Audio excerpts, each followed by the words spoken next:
है कि आपका गर्भ आपकी बच्चेदानी में क्यों नहीं रुकता? क्या रीजन होता है जिससे कि आपका गर्भ आपकी बच्चेदानी में रुकता ही नहीं है? ओव्यूलेशन सही समय पे होता है, इम्प्लांटेशन भी हो जाता है, बट जब डेट आता है तो आपको 2-3 दिन या फिर 5-6 दिन ऊपर होकर फिर पीरियड आ जाते हैं। इसका मतलब है इम्प्लांटेशन तो हुआ था, बट आपका गर्भ आपकी बच्चेदानी में चिपका नहीं। चिपका तो था लेकिन उसको कुछ रीजन की वजह से वो छोड़ दिया। तो आज के वीडियो में हम यही जानेंगे कि कौन-कौन से रीजन है जिससे कि आपका गर्भ आपकी बच्चेदानी में नहीं चिपकता है और आपको रिपीटेड मिसकैरेज होते जाते हैं और आपको पता नहीं चलता है। इसको इम्प्लांटेशन फेलियर भी बोला जाता है। हेलो फैमिली, आपका हमारे चैनल में बहुत-बहुत स्वागत है। फ्रेंड्स, अगर चैनल पर नए होंगे, चैनल को सब्सक्राइब जरूर कीजिएगा, लाइक करके तो जाइएगा और बेल आइकन जरूर प्रेस कीजिएगा ताकि जैसे भी वीडियो अपलोड हो नोटिफिकेशन आपके पास चला जाए। अब बात करते हैं फ्रेंड्स कि आपका गर्भ आपकी बच्चेदानी में क्यों नहीं चिपकता है।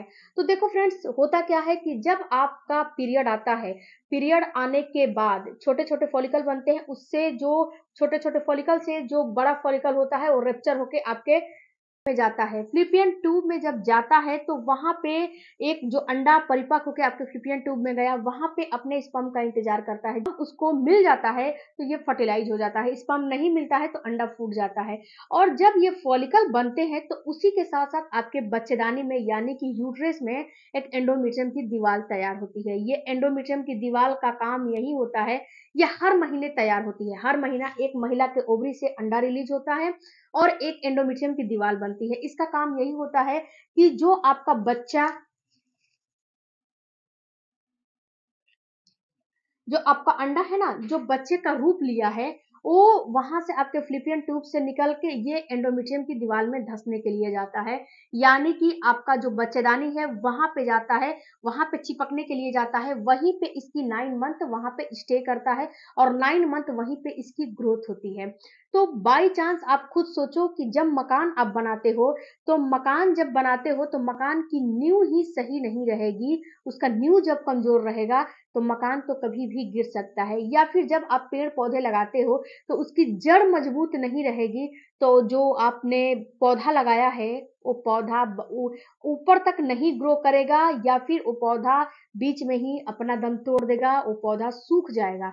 वैसे ही आपकी एंडोमेट्रियम की दीवार है। अगर एंडोमेट्रियम की दीवार जब बच्चा धँसने के लिए जाता है तो 8 से लेके 11 एमएम तक नहीं रहेगा, तो क्या होगा कि वो शेड आउट होने लगेगा धीरे-धीरे, उसकी थिकनेस अच्छी नहीं रहेगी, 11 और 8 के बीच में नहीं रहेगी तो वो गिर जाएगा और शेड आउट हो जाएगा।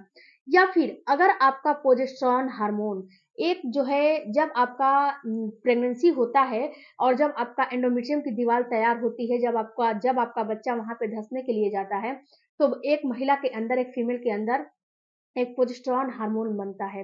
अगर ये प्रोजेस्टेरोन हार्मोन आपका कम हो जाएगा, यानी कि आपको प्रेगनेंसी हो चुकी है, एंडोमेट्रियम की थिकनेस भी अच्छी है, प्रेगनेंसी भी हो गई है, बट कुछ रीज़न की वजह से जैसे कि आपने हेयर वॉश कर लिया, आपने कोई भी ऐसा काम कर लिया जिससे कि आपका प्रोजेस्टेरोन हार्मोन सडन नीचे हो गया, तो यहाँ पे उसकी जो एंडोमेट्रियम है ना, ये इसकी थिकनेस प्रोजेस्टेरोन हार्मोन की वजह से ही होती है क्योंकि जब ये बनता है तो ही प्रोजेस्टेरोन हार्मोन जो है एक महिला में बनने लगता है क्योंकि प्रोजेस्टेरोन हार्मोन प्रेगनेंसी के लिए काफी जरूरी होता है और एंडोमेट्रियम की दीवार भी काफी जरूरी होती है।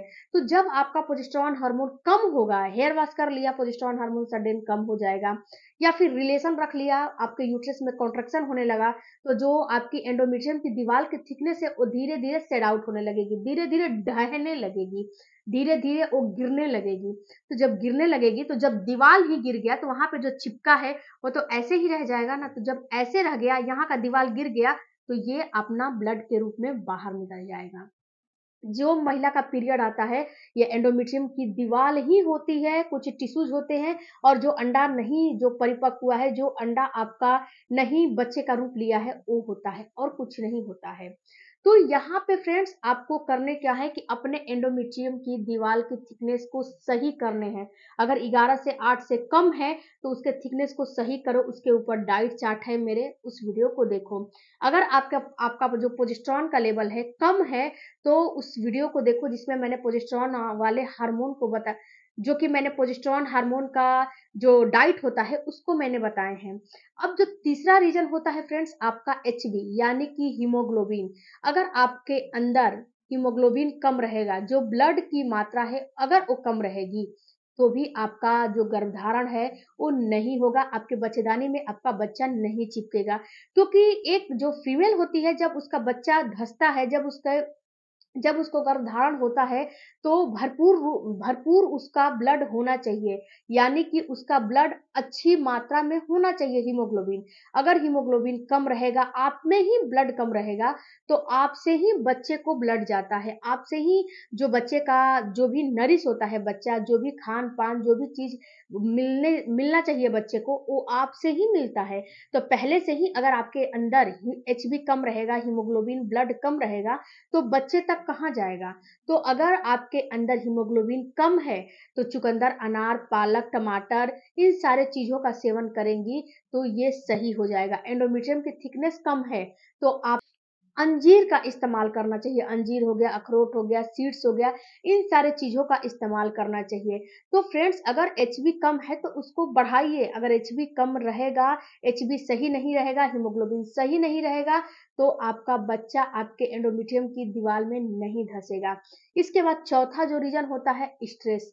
देखो फ्रेंड्स जब आप स्ट्रेस लेते हो, तो स्ट्रेस वाले हार्मोन बनने लगते हैं, यानी कि आपका कॉर्टिसोल हार्मोन हाई हो जाता है और प्रोजेस्टेरोन हार्मोन नीचे हो जाता है।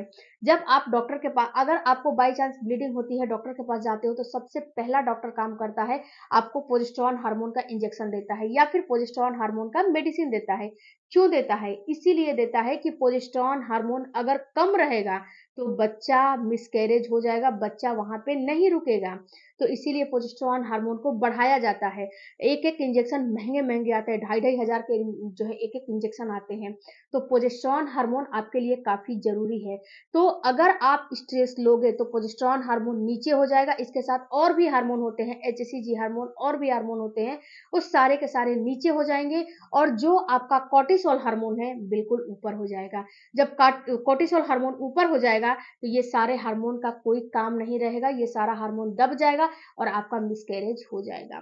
तो बच्चेदानी में नहीं धँस रहा है, तो इसके रीज़न को समझो। अगर आपको रिपीटेड मिसकैरेज हो रहे हैं, तो इसके रीज़न को समझो, इसके पीछे के कारण को समझो कि मेरा रिपीटेड जो है मिसकैरेज क्यों हो रहा है। उसके साथ फ्रेंड्स अगर आपकी बॉडी में फॉलिक एसिड की कमी रहेगी, तो भी आपको रिपीटेड मिसकैरेज होगा, क्योंकि फॉलिक एसिड एक ऐसा चीज़ होता है, जो कि आपकी बॉडी में बहुत ही ज़रूरी होता है।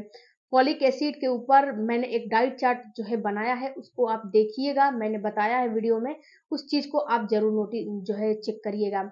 फॉलिक एसिड हस्बैंड और वाइफ दोनों को लेना चाहिए। अगर प्रेगनेंसी के लिए ट्राई कर रहे हो, आपने मन बना लिया है कि मुझे प्रेगनेंसी के लिए अब मुझे अपना जो है बेबी प्लान करना है, तो फॉलिक एसिड 2 से 3 महीना पहले ही लेना शुरू कर दो। 200 या फिर 400 एमजी का आप फॉलिक एसिड ले सकते हो। इससे ज़्यादा का नहीं। एक बार अपने डॉक्टर से भी कंसल्टेशन कर लो कि हमारे अंदर क्या-क्या कमियाँ होती हैं। उसके बाद फ्रेंड्स अपने रीज़न को आप समझ लिए, आपने डाइट को भी सही कर लिया, फिर भी प्रेगनेंसी नहीं हो रही है, तो एक बार एक चीज़ को और नोटिस करो कि आपके अंडे की क्वालिटी सही तो है ना? आपका ओवुलेशन तो हो रहा है ना? तो इसको भी आपको समझने हैं। बट अगर आपको रिपीटेड जो है मिसकैरेज हो रहे हैं, तो इसका रीज़न यही है कि आपका या तो अंडा सही नहीं है, जिससे कि बच्चे में हार्ट बीट नहीं आ रही है, या फिर ये सारे रीज़न आपके हो सकते हैं। अगर आपको मिस जैसे कि पीरियड मिस हो गया और जो पीरियड जो है 7 से 8 दिन ऊपर हो गए, आपने अभी सोच रहा है आप अभी सोच रहे हो कि मुझे प्रेगनेंसी टेस्ट करना चाहिए, फिर पीरियड आ जाते हैं।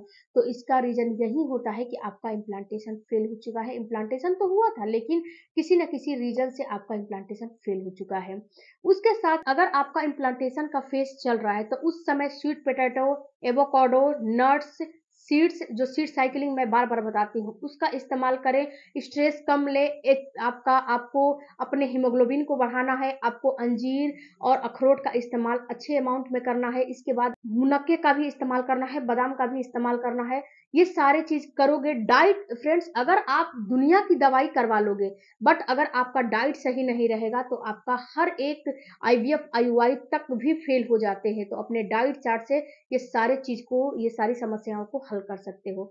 वीडियो अच्छा लगे चैनल को सब्सक्राइब कीजिएगा। मिलती हूँ अगले वीडियो में, तब तक धन्यवाद। Thank you for watching.